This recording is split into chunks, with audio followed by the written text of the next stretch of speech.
നമസ്കാരം. ഇന്നത്തെ ക്ലാസ്സിൽ നമ്മൾ ലേസി ഡേസി സ്റ്റിച്ച് യൂസ് ചെയ്തുകൊണ്ടുള്ള ഫ്ലവർ ഡിസൈനാണ് കേട്ടോ പഠിക്കുന്നത്. കഴിഞ്ഞ ക്ലാസ്സിൽ നമ്മൾ 2 മെത്തേഡിൽ ഫ്ലവർ ഡിസൈൻ ചെയ്യുന്ന പഠിച്ചു. ബാക്കി നമുക്ക് ഇന്നത്തെ ക്ലാസ്സിൽ പഠിക്കാം. ഫസ്റ്റ് നമുക്കൊരു സിമ്പിൾ ഫ്ലവർ ചെയ്യാം. അപ്പോൾ അതിനായിട്ട് ഞാനിവിടെ 3 ലൈൻ വരയ്ക്കുന്നുണ്ട്. സെൻറ്ററിൽ ഒരു ലൈന്, അതിൻ്റെ 2 സൈഡിലായിട്ട് ഓരോ ലൈന്. സെൻറ്ററിലെ ലൈൻ കുറച്ച് നീളത്തിലാണ് കേട്ടോ വരയ്ക്കുന്നത്. ഫസ്റ്റ് നമുക്ക് സെൻറ്ററിലെ ലൈൻ സ്റ്റിച്ച് ചെയ്യാം. സെൻറ്ററിൽ നമുക്ക് നീഡിൽ മുകളിലേക്ക് എടുക്കാം. ഇനി സെൻറ്ററിലെ ആ ഒരു ലൈനിൻ്റെ ഏറ്റവും അറ്റത്ത് നീഡിൽ താഴേക്ക് സ്റ്റിച്ച് ചെയ്യുക. ഇതേപോലെ 2 സൈഡിലെയും ലൈൻ സ്റ്റിച്ച് ചെയ്യണം. സ്റ്റിച്ച് ചെയ്ത ഈ ഒരു ലൈനിൻ്റെ മുകളിലാണ് നമുക്ക് ലേസി ഡേസി ചെയ്യേണ്ടത്. ഫസ്റ്റ് നമുക്ക് സെൻറ്ററിൽ ചെയ്യാം. സെൻറ്ററിൽ ഇപ്പോൾ സ്റ്റിച്ച് ചെയ്തേക്കുന്നതിൻ്റെ തൊട്ട് താഴെയായിട്ട് നീഡിൽ മുകളിലേക്ക് എടുക്കുക. ഇനി നമ്മൾ മുകളിലൊക്കെ ലേസി ഡേസി ചെയ്തില്ലേ, അതേപോലെ അതേ പോയിന്റിൽ തന്നെ തൊട്ടടുത്ത് നീഡിൽ താഴേക്ക് ഇറക്കാം. ഇനി ആ ഒരു സെൻറ്ററിൽ ലൈൻ സ്റ്റിച്ച് ചെയ്തില്ലേ, അതിൻ്റെ ഏറ്റവും അറ്റത്തായിട്ട് നീഡിൽ മുകളിലേക്ക് എടുക്കുക. ഈ ത്രെഡ് അതിൽ കോർത്ത് കൊടുക്കുക. ഇനി നമുക്ക് നീഡിലിനെ മുകളിലേക്ക് പിടിക്കാം. ഇനി ഈ ഒരു ലൂപ്പിനെ ടൈറ്റ് ചെയ്യാനായിട്ട് വെളിയിൽ ഒരു സ്റ്റിച്ച് കൂടി കൊടുക്കണം. അപ്പം നീഡിൽ വെളിയിലായിട്ട് ഇതേപോലെ താഴേക്ക് സ്റ്റിച്ച് ചെയ്യാം. സെൻറ്ററിൽ സ്റ്റിച്ച് ചെയ്ത പോലെ തന്നെ സൈഡിലെ ലൈന് നമുക്ക് ഇതേപോലെ ലേസി ഡേസി സ്റ്റിച്ച് കൊണ്ട് ഫില്ല് ചെയ്യാം. സെൻറ്ററിൽ താഴെയാണ് നമുക്ക് സ്റ്റിച്ച് എടുക്കേണ്ടത്. ഇത് സിമ്പിൾ ഫ്ലവർ ഡിസൈൻ ആണ് കേട്ടോ. കുറച്ചുകൂടെ അടുപ്പിച്ച് വേണമെങ്കിൽ ലൈൻ സ്റ്റിച്ച് ചെയ്യാം. ഇവിടെ എൻഡ് നോട്ട് ആ സെൻറ്ററിൽ ഫില്ലിംഗ് ആയിട്ടിരിക്കുന്ന സ്ഥലത്താണ് കൊടുക്കേണ്ടത് കേട്ടോ. എങ്കിലേ എൻഡ് നോട്ട് പുറമേ കാണാതെ ഇരിക്കത്തുള്ളൂ. ഇനി ഈ ഫ്ലവറിൻ്റെ താഴെ സ്റ്റെം പാർട്ടിൽ ഞാൻ ബീഡ്സ് ആണ് സ്റ്റിച്ച് ചെയ്യുന്നത്, ഗ്രീൻ കളർ. ഇപ്പോൾ ഈ ഫ്ലവർ ചെയ്തത് മനസ്സിലായല്ലോ. ബുട്ടാ ഡിസൈനായിട്ടൊക്കെ നമുക്ക് ഈ ഒരു ഫ്ലവർ ചെയ്യാൻ പറ്റും. നെക്സ്റ്റും ഒരു ഫ്ലവർ ഡിസൈനാണ് നമ്മൾ ചെയ്യുന്നത്. അപ്പോൾ അതിനായിട്ട് ഒരു സർക്കിൾ വരച്ചു കൊടുക്കാം.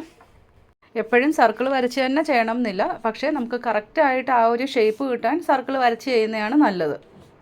ഫ്ലവറിൻ്റെ സെൻറ്ററും കൂടി ഞാൻ ഒന്ന് മാർക്ക് ചെയ്ത് കൊടുക്കുന്നുണ്ട്. സെൻറ്ററിൽ ബീഡ്സോ സ്റ്റോണോ അങ്ങനെ എന്ത് വേണേലും നമുക്ക് യൂസ് ചെയ്യാം. സെൻറ്ററിൽ ഞാൻ റെഡ് കളർ കുന്തൻ സ്റ്റോൺ ആണ് ഒട്ടിച്ചിരിക്കുന്നത്. ഇനി ഫ്ലവറിൻ്റെ പെറ്റൽസ് നമുക്കൊന്ന് മാർക്ക് ചെയ്ത് കൊടുക്കാം. ഫസ്റ്റ് ഇതേപോലെ 4 ലൈൻ മാർക്ക് ചെയ്യുക. അതിനുശേഷം ഉള്ളിൽ മാർക്കിംഗ് കൊടുത്താൽ മതി. ഇതുപോലെ മാർക്ക് ചെയ്ത് കഴിഞ്ഞാൽ നമുക്ക് സ്റ്റിച്ച് ചെയ്യാൻ എളുപ്പമായിരിക്കും. ആ മാർക്ക് ചെയ്ത പോയിന്റിലൂടെ സ്റ്റിച്ച് ചെയ്താൽ മതി. അതേസമയം മാർക്ക് ചെയ്യാതെ നമ്മൾ ഡയറക്റ്റ് സ്റ്റിച്ച് ചെയ്യുകയാണെങ്കിൽ ഓരോ പെറ്റലും തമ്മിലുള്ള ഡിസ്റ്റൻസ് ഒക്കെ ശ്രദ്ധിച്ച് വേണം സ്റ്റിച്ച് ചെയ്യാൻ. പെറ്റൽസ് തമ്മിലുള്ള ഡിസ്റ്റൻസ് ഒരേപോലെ വന്നില്ലെങ്കിൽ ആ ഫ്ലവർ കാണാൻ നല്ല ഫിനിഷിംഗ് ഉണ്ടായിരിക്കത്തില്ല. അതുകൊണ്ട് എപ്പോഴും ഡിസ്റ്റൻസ് ഒരേപോലെ തന്നെ സ്റ്റിച്ച് ചെയ്യാൻ ശ്രദ്ധിക്കണം കേട്ടോ. ആദ്യം നമുക്ക് നോട്ട് സ്റ്റിച്ച് ചെയ്യാം. ആ സർക്കിളിൽ ലൈൻ ടച്ച് ചെയ്യുന്ന സ്ഥലത്ത് നീഡിൽ മുകളിലേക്ക് എടുക്കുക. കുറച്ച് ഗ്യാപ്പിൽ നീഡിൽ താഴേക്ക് ഇറക്കുക. ത്രെഡ് താഴേക്ക് ഒരുപാട് ടൈറ്റായിട്ട് പിടിക്കരുത്, കുറച്ച് ലൂസായിരിക്കണം കേട്ടോ. ഒരുപാട് പിടിച്ച് താഴോട്ട് വലിക്കരുത്. കുറച്ച് ലൂസായിട്ടാണ് ആ ത്രെഡ് ഇരിക്കേണ്ടത്. ഇതേപോലെ സർക്കിളിൽ ആ ലൈൻ ടച്ച് ചെയ്യുന്ന സ്ഥലങ്ങളെല്ലാം സ്റ്റിച്ച് ചെയ്യണം. കഴിഞ്ഞ ക്ലാസ്സിൽ ലൈനിൽ നമ്മൾ ഈ ഒരു മെത്തേഡ് പ്രാക്ടീസ് ചെയ്തതാണ്. എങ്കിലും ഈ ഒരു മെത്തേഡിൽ ഫ്ലവർ എങ്ങനെ ഡിസൈൻ ചെയ്യുന്നു എന്നും കൂടി പഠിക്കാം. ഇപ്പോൾ ഫുൾ ഫ്ലവറിൽ നമ്മൾ നോട്ട് സ്റ്റിച്ച് ചെയ്ത് കഴിഞ്ഞു. ഇനി നമുക്ക് ലേസി ഡേസി സ്റ്റിച്ച് ചെയ്യാം. സെൻറ്ററിലെ സ്റ്റോണിനോട് ചേർന്ന് ആ ലൈനിൽ നമുക്ക് നീഡിൽ മുകളിലേക്ക് എടുക്കാം. ഇനി ആ റെഡ് കളറിൽ നോട്ട് സ്റ്റിച്ച് ചെയ്തില്ലേ, അതിനുള്ളിലൂടെ നീഡിലിനെ ഇതേപോലെ കയറ്റുക. ഇനി തിരിച്ച് ആ സെൻറ്ററിലെ സ്റ്റോണിനോട് ചേർന്ന് ഇപ്പം നമ്മൾ മുകളിലേക്ക് യെല്ലോ കളർ ത്രെഡ് എടുത്തില്ലേ, അതിനടുത്തായിട്ട് നീഡിൽ താഴേക്ക് ഇറക്കാം. ഇപ്പോൾ ലേസി ഡേസി ഫോം ആയില്ലേ. ഇതേപോലെ എല്ലാ പെറ്റൽസും സ്റ്റിച്ച് ചെയ്യണം. നമ്മൾ ഇതുപോലെ വരച്ചു കൊടുത്തു കഴിഞ്ഞാൽ ആ നോട്ട് ഇടാനും അതേപോലെ ഓരോ ലൈൻ സ്റ്റിച്ച് ചെയ്യുന്നതിനും ഒക്കെ ഈസി ആയിരിക്കും. അതുപോലെ ആ നോട്ടും ഒരേ ഡിസ്റ്റൻസിലായിരിക്കണം. നോട്ട് കോൺട്രാസ്റ്റ് കളർ യൂസ് ചെയ്യുന്നതുകൊണ്ട് ആ ഡിസ്റ്റൻസിൽ വ്യത്യാസം വന്നു കഴിഞ്ഞാൽ അത് എടുത്തറിയും. അതുപോലെ സെൻറ്ററിൽ നമ്മളിവിടെ സ്റ്റോണാണ് ഒട്ടിച്ചിരിക്കുന്നത്. സ്റ്റോണിന് പകരം ഫ്രഞ്ച് നോട്ടിൻ്റെ ഫില്ലിംഗ് വേണേലും കൊടുക്കാം. ഇവിടെ എൻഡ് നോട്ട് ഞാൻ സെൻറ്ററിലെ ആ സ്റ്റോണിനോട് ചേർന്നാണ് കൊടുക്കുന്നത്. അതുപോലെ ആ നോട്ട് കോൺട്രാസ്റ്റ് കളർ കൊടുക്കുന്നതിൻ്റെ എൻഡ് നോട്ടും ആ നോട്ടിനോട് ചേർന്ന് തന്നെ നമുക്ക് കൊടുക്കാം. ഇപ്പോൾ കോൺട്രാസ്റ്റ് നോട്ട് കൊടുത്തോണ്ട് എങ്ങനെയാണ് ഫ്ലവർ ചെയ്യുന്നതെന്ന് മനസ്സിലായല്ലോ. ഇനി നമുക്കൊരു ലീഫ് ഡിസൈൻ ചെയ്യാം. ഞാനിവിടെ ഫ്രീ ഹാൻഡിൽ ലീഫ് വരയ്ക്കുകയാണ്. നിങ്ങൾക്ക് ഇതുപോലെ ലീഫ് വരയ്ക്കാൻ അറിയില്ലെങ്കിൽ ട്രേസ് ചെയ്ത് തന്നെ ലീഫ് വരയ്ക്കണം കേട്ടോ. ലീഫിൻ്റെ സെൻറ്റർ ഒന്ന് മാർക്ക് ചെയ്ത് കൊടുക്കുന്നുണ്ട്. ഇനി ഉള്ളിലായിട്ട് വേറൊരു ലീഫ് കൂടി ഇതേപോലെ ഞാൻ വരയ്ക്കുന്നുണ്ട്. ഇവിടെ ലീഫ് ഡബിൾ കളറിൽ ചെയ്യുന്നതുകൊണ്ടാണ് കേട്ടോ ഞാൻ ഉള്ളിൽ വേറൊരു ലീഫ് കൂടി വരച്ചു കൊടുത്തത്. ഫസ്റ്റ് ലെയർ ലേസി ഡേസി ചെയ്യുന്നത് ആ രണ്ടാമത്തെ ലീഫും അതുപോലെ ഫസ്റ്റ് ലീഫും തമ്മിലുള്ള ഗ്യാപ്പില്ലേ, ഈ ഒരു ഗ്യാപ്പിലാണ് നമുക്ക് സ്റ്റിച്ചസ് ചെയ്യേണ്ടത്. സൈഡിൽ ഇതേപോലെ സ്ലാൻറ്റിങ്ങിൽ ലേസി ഡേസി ചെയ്യണം. ഓപ്പോസിറ്റ് സൈഡിലും അതേപോലെ തന്നെ കേട്ടോ, സ്ലാൻറ്റിങ്ങിലാണ് സ്റ്റിച്ചസ് ചെയ്യേണ്ടത്. ഈ ഒരു പോയിന്റിൽ നിന്ന് നമുക്ക് സ്റ്റിച്ച് സ്റ്റാർട്ട് ചെയ്യാം. നീഡിൽ മുകളിലേക്ക് എടുക്കുക. ഇനി ആ നീഡിൽ മുകളിലേക്ക് എടുത്ത പോയിന്റിന് തൊട്ടടുത്തായിട്ട് നീഡിൽ താഴേക്ക് ഇറക്കാം. ത്രെഡ് ഫുള്ളായിട്ട് താഴോട്ട് എടുക്കാതെ കുറച്ച് ബാക്കി വയ്ക്കുക. ഇനി ആ ലീഫിൻ്റെ അറ്റത്ത് നീഡിൽ ഇതേപോലെ മുകളിലേക്ക് എടുത്ത് ഈ ത്രെഡ് അതിൽ കോർത്ത് കൊടുക്കുക. ഇനി നീഡിലിനെ മുകളിലേക്ക് പിടിക്കാം. ഇപ്പോൾ ഒരു ലീഫ് ഷേപ്പ് ഫോം ആയില്ലേ. ഇനി ഇതിനെ നോട്ട് കൊടുക്കാനായിട്ട് പുറത്ത് നീഡിൽ താഴേക്ക് ഇറക്കാം. ഇതേപോലെ വൺ സൈഡ് ഫുള്ള് സ്ലാൻഡിങ്ങിൽ ചെയ്യാം. ഉൾവശത്ത് ലീഫ് വരച്ചിരിക്കുന്ന ആ ഒരു ലൈനിലാണ് നമുക്ക് നീഡിൽ മുകളിലേക്ക് എടുക്കേണ്ടത്. ആ ലൈനിൽ തന്നെ തൊട്ട് താഴെ നീഡിൽ താഴേക്ക് ഇറക്കാം. ഇനി നീഡിൽ മുകളിലേക്ക് എടുക്കേണ്ടത് പുറത്തെ ലീഫ് ഡ്രോ ചെയ്തിട്ടില്ലേ, ആ ഒരു ലൈനിലാണ്.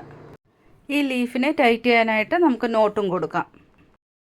ഇപ്പോൾ എങ്ങനെയാണ് സൈഡിൽ സ്റ്റിച്ച് ചെയ്യുന്നതെന്ന് മനസ്സിലായല്ലോ. ഇതേപോലെ താഴെ വരെ നമുക്ക് സ്റ്റിച്ച് ചെയ്യാം. ഉൾവശത്തെ ലീഫിൽ നമ്മൾ നീഡിൽ മുകളിലേക്ക് എടുക്കുന്നതും അതുപോലെ താഴോട്ട് സ്റ്റിച്ച് ചെയ്യുന്നതും കുറച്ച് ഗ്യാപ്പ് വന്നാലും കുഴപ്പമില്ല കേട്ടോ. കാരണം ഉൾവശത്തെ ലീഫിൽ നമ്മൾ അടുപ്പിച്ച് സ്റ്റിച്ച് കൊടുത്താൽ ഈ സ്ലാൻഡിങ്ങിൽ ചിലപ്പോൾ സ്റ്റിച്ച് ചെയ്യാൻ പറ്റത്തില്ല. അതുപോലെ നൂല് കെട്ട് വീഴാതെ നോക്കിക്കോണേ.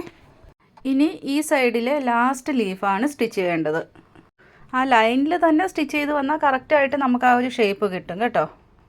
ഇപ്പോൾ ഈ ഒരു സൈഡ് ഫുള്ള് സ്റ്റിച്ച് ചെയ്ത് കഴിഞ്ഞല്ലോ. ഇനി ഇവിടെ നമുക്ക് എൻഡ് നോട്ട് കൊടുക്കാം. ഇനി ഇതേപോലെ തന്നെ ഓപ്പോസിറ്റ് സൈഡ് നമുക്ക് സ്റ്റിച്ച് ചെയ്യാം. അതുപോലെ നമ്മുടെ ഓൺലൈൻ ക്ലാസ്സിൽ ജോയിൻ ചെയ്യണമെങ്കിൽ സ്ക്രീനിൽ കാണുന്ന വാട്സപ്പ് നമ്പറിൽ കോൺടാക്റ്റ് ചെയ്താൽ മതി കേട്ടോ. വാട്സപ്പിൻ്റെ ലിങ്ക് ഞാൻ ഡിസ്ക്രിപ്ഷനിലും കൊടുത്തിട്ടുണ്ട്. അതാകുമ്പോൾ നിങ്ങൾക്ക് നമ്പർ സേവ് ചെയ്യാതെ മെസ്സേജ് ചെയ്യാൻ പറ്റും. വാട്സപ്പ് ഗ്രൂപ്പിൻ്റെ ലിങ്ക് ഞാൻ ഡിസ്ക്രിപ്ഷനിൽ കൊടുത്തിട്ടുണ്ട്. നിങ്ങൾക്ക് ഡയറക്റ്റ് വേണമെങ്കിലും ഗ്രൂപ്പിൽ ജോയിൻ ചെയ്യാം. നമ്മുടെ പുതിയ വീഡിയോസിൻ്റെ ലിങ്കും അതുപോലെ അപ്കമിങ് ക്ലാസ് ഡീറ്റെയിൽസും എല്ലാം ഞാൻ ഗ്രൂപ്പിൽ ഷെയർ ചെയ്യുന്നതാണ്. ഇവിടെ ഇപ്പോൾ ഔട്ട് സൈഡിലെ ലീഫ് സ്റ്റിച്ച് ചെയ്ത് കഴിഞ്ഞു. ഇനി ഇൻസൈഡിൽ നമ്മൾ ഡ്രോ ചെയ്തിരിക്കുന്ന ആ ഒരു ലീഫ് കൂടി സ്റ്റിച്ച് ചെയ്യണം. ഇൻസൈഡിലെ സ്റ്റിച്ച് വരുന്നത് ഈ സെൻറ്ററിലെ ലൈനിലാണ് കേട്ടോ. അതുകൊണ്ട് സെൻറ്ററിലെ ലൈൻ ഒന്നുകൂടെ ഒന്ന് മാർക്ക് ചെയ്തേക്കാം. ഇപ്പം നമ്മൾ സ്റ്റിച്ച് ചെയ്ത ഓരോ പെറ്റലിൻ്റെ ഉള്ളിലൂടെയാണ് ഇൻസൈഡിലെ ലീഫ് വരുന്നത്. സെൻറ്ററിലെ ലീഫിനുള്ളിലൂടെ ഞാൻ നീഡിൽ പുറത്തേക്ക് എടുത്തു. ഇനി സെൻറ്ററിലെ ആ ഒരു മാർക്കിംഗ് ഇല്ലേ, ലൈൻ, ആ ലൈനിൽ നമുക്ക് നീഡിൽ താഴേക്ക് ഇറക്കാം. ഇനി തൊട്ടടുത്ത ലീഫിനുള്ളിലൂടെ നീഡിൽ പുറത്തേക്ക് എടുക്കുക. വീണ്ടും സെൻറ്ററിലെ ആ ഒരു ലൈനിൽ നമുക്ക് നീഡിൽ താഴേക്ക് ഇറക്കാം. സെൻറ്ററിലെ ലൈനിലെ ലാസ്റ്റ് സ്റ്റിച്ചിന് തൊട്ട് താഴെയായിട്ട് നീഡിൽ താഴേക്ക് ഇറക്കുക. ഇവിടെ വൺ സൈഡ് സ്റ്റിച്ച് ചെയ്ത് വീണ്ടും അടുത്ത സൈഡ് സ്റ്റിച്ച് ചെയ്യുകയല്ല, രണ്ട് സൈഡും ഒരേപോലെയാണ് സ്റ്റിച്ച് ചെയ്യുന്നത്. ഓപ്പോസിറ്റ് സൈഡിലെ ലീഫിൽ നീഡിൽ പുറത്തേക്ക് എടുക്കുക. വീണ്ടും സെൻറ്ററിലെ ലൈനിൽ നമുക്ക് നീഡിൽ താഴേക്ക് ഇറക്കാം. ഇനി വീണ്ടും ഓപ്പോസിറ്റ് സൈഡിലെ ലീഫിൽ നീഡിൽ മുകളിലേക്ക് എടുക്കാം. സെൻറ്ററിൽ താഴേക്ക് നീഡിൽ ഇറക്കാം. സ്റ്റിച്ച് ചെയ്യാൻ ഈസിയാണ്, പക്ഷേ ത്രെഡ് കുരുങ്ങാതെ മാത്രം ഒന്ന് ശ്രദ്ധിച്ചാൽ മതി. സിൽക്ക് ത്രെഡ് ആകുമ്പോൾ കെട്ട് വീഴാനുള്ള ചാൻസ് ഉണ്ട്. ഇതൊരു ഷെയ്ഡിങ് ലുക്കാണ് കേട്ടോ വരുന്നത്. ബീഡ്സ് യൂസ് ചെയ്ത് വേണമെങ്കിലും നിങ്ങൾക്ക് ലേസി ഡേസി ചെയ്യാം കേട്ടോ. നമ്മൾ ആ നോട്ട് കൊടുക്കുന്നില്ലേ, ആ നോട്ടിൽ ബീഡ്സ് കൂടി വേണമെങ്കിലും കോർത്ത് കൊടുക്കാം. നിങ്ങൾക്ക് ഇഷ്ടമുള്ള രീതിയിൽ നിങ്ങളുടെ ക്രിയേറ്റിവിറ്റി അനുസരിച്ച് നിങ്ങൾക്ക് ഡിസൈൻ ചെയ്യാം. ഷെയ്ഡിങ് രണ്ട് സൈഡിലും സ്റ്റിച്ച് ചെയ്ത് കഴിയുമ്പോൾ സെൻറ്ററിലായിട്ട് ഞാനിവിടെ എൻഡ് നോട്ട് കൂടി കൊടുക്കുന്നുണ്ട്. ഇപ്പോൾ ഈ ഒരു ലീഫ് ഡിസൈനും ചെയ്യുന്നത് എങ്ങനെയാണെന്ന് മനസ്സിലായി കാണുമല്ലോ. നിങ്ങൾക്ക് ബീഡ്സ് ആഡ് ചെയ്യണമെങ്കിൽ നോട്ടിൽ ബീഡ്സ് ആഡ് ചെയ്യാം കേട്ടോ. അപ്പോൾ ഇന്നത്തെ ക്ലാസ് നന്നായിട്ട് മനസ്സിലായി കാണുമല്ലോ. വീഡിയോ ഇഷ്ടമായാൽ ലൈക്ക് ചെയ്യാൻ മറക്കരുത്. അടുത്ത ക്ലാസ്സിൽ കാണാം. താങ്ക്